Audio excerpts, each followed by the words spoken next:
emperor, and gave him a pretext to carry out an invasion he had planned on leading anyways. In order for the Ottomans to strike at Habsburg territory like the French wished, they would need to first go through Hungary. This new alliance gave Suleiman extra incentive to finish what he'd started in 1521, and he began rallying his army for an invasion of the Hungarian kingdom. It is here we should turn back the clock a bit to explain the state of Hungary leading up to the Ottoman invasion. Since 1490, the country had been stuck in a downward spiral. King Vladislaus II was an ineffective king who sought to placate his nobility by selling almost all his royal estates to them, but succeeded only in empowering the Hungarian magnates to take advantage of his weakness. Centralized power declined, and the standing army of Hungary was disbanded by the lords, eager to increase their own profits. Things only became worse in 1514, when a man-at-arms named György Dózsa formed a peasant crusade of 40,000 farmers, originally intended to attack the Ottomans. During harvest season, the Hungarian nobles tried to force the peasants to return to their homes, and harassed their families to coerce them to do so. All that accomplished was to incite the peasants into full-scale revolt, resulting in a war that would ravage all Hungary. The rebellion was brutally put down by the voivode of Transylvania, John Zapoya, and over 70,000 peasants would be captured and tortured in the aftermath. The young king, Louis II, ascended to the Hungarian throne in 1516, and over time realized the threat the Ottomans posed to his realm's existence. His pleas for unity fell upon deaf ears, for the peasants, lords, and royal house of Hungary all had enmity for one another. The land was divided and vulnerable. On the 23rd of April, 1526, Sultan Suleiman I left Constantinople at the head of a massive army, accompanied by his most trusted vizier Ibrahim Pasha.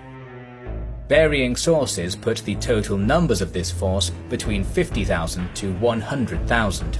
It was made up of labourers, cavalry, and elite janissaries, alongside 300 cannon.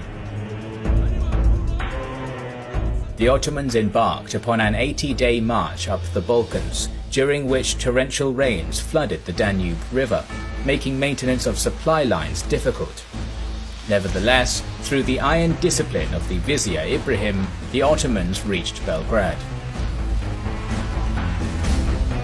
From Belgrade, Suleiman sent Ibrahim ahead to capture the fortress of Petrovaradin. Ottoman sappers detonated mines beneath the walls, and the janissaries charged in, taking the fortress while losing only 25 men.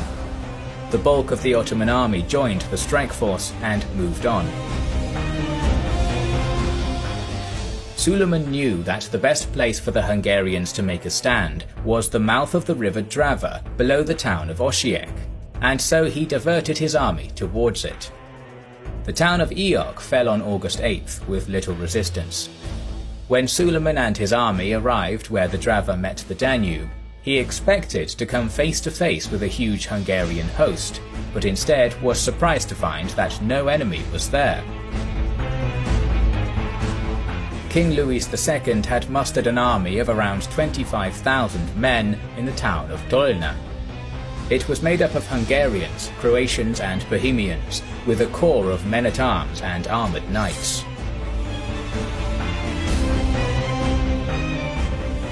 Much like Suleiman, King Louis knew the importance of the mouth of the river Drava, and ordered his deputy, Stefan Báthory, to lead a vanguard there and defend it at all costs.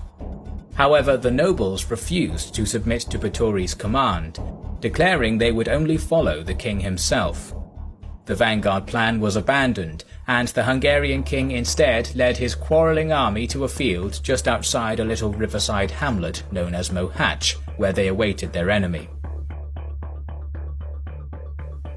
On August 26th, the Ottoman host reached Mohács, and the two armies came face to face.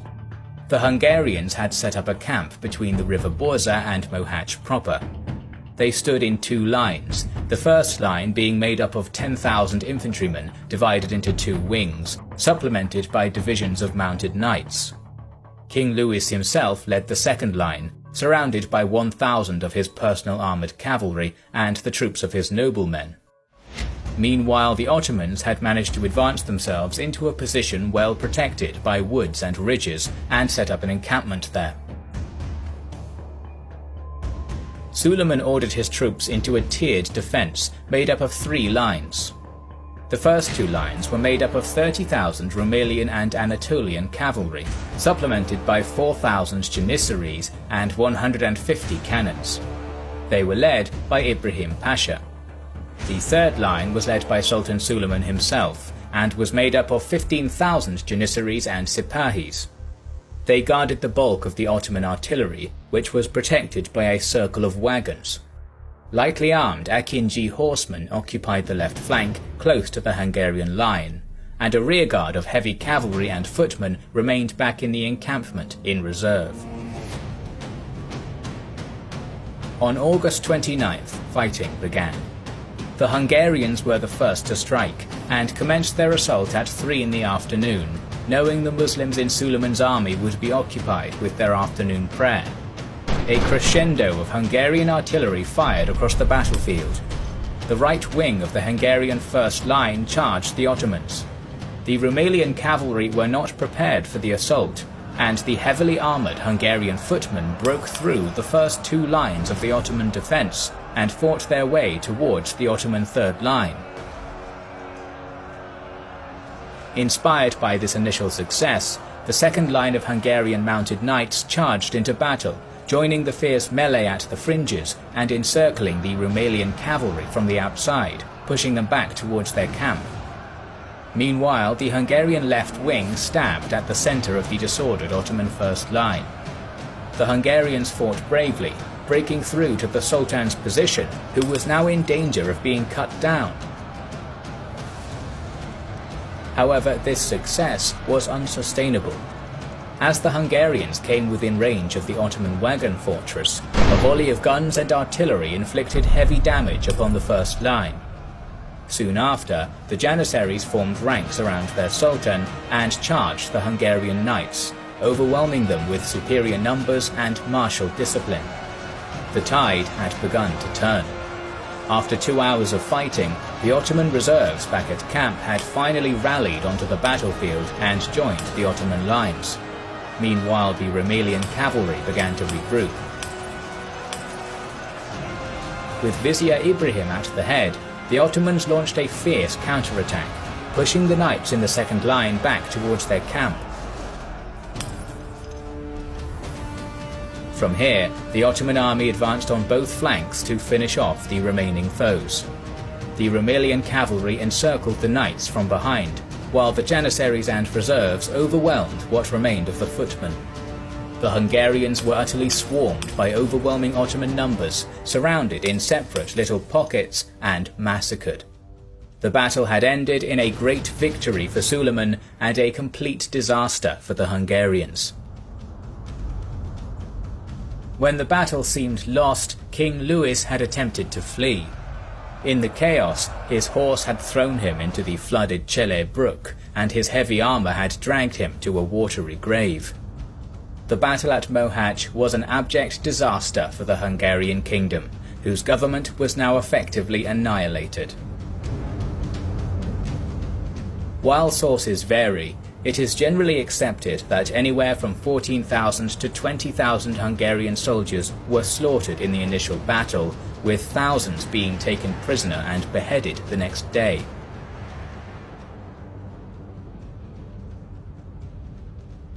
Suleiman could not believe he'd destroyed the entire Hungarian army so quickly. He had expected more out of a kingdom that was once a formidable and powerful foe. He kept his forces stationed at Mohacs for a few days after the battle, expecting more enemy forces to arrive. When none came, he advanced to the city of Buda, taking it with almost no resistance. While Suleiman ordered the city to be spared, sources claim that his army looted and burned it anyway. The victorious Ottoman army then withdrew back to Constantinople, carrying with them the spoils of war. After the battle, the mortified Hungarian nobles were so divided and panicked they elected 2 new kings simultaneously. One was Ferdinand I of Austria, brother of the Holy Roman Emperor Charles V. The other was John Sapoya. With the help of the Habsburgs, Ferdinand took advantage of the ensuing power vacuum and seized Hungarian territory in Bohemia and the northwestern part of Hungary proper. Meanwhile, Sapoya endeared himself to Suleiman, agreeing to vassalize under the Ottomans, who became the suzerains of his realm in Transylvania. The Battle of Mohacs marked the end of Hungarian independence, with all of its former territory now under Habsburg or Turkish dominion. For Suleiman, the victory had not created a springboard for the invasion of Europe as he had hoped, but instead formed a borderland between the Ottomans and the Holy Roman Empire that set the stage for centuries of Habsburg-Ottoman warfare.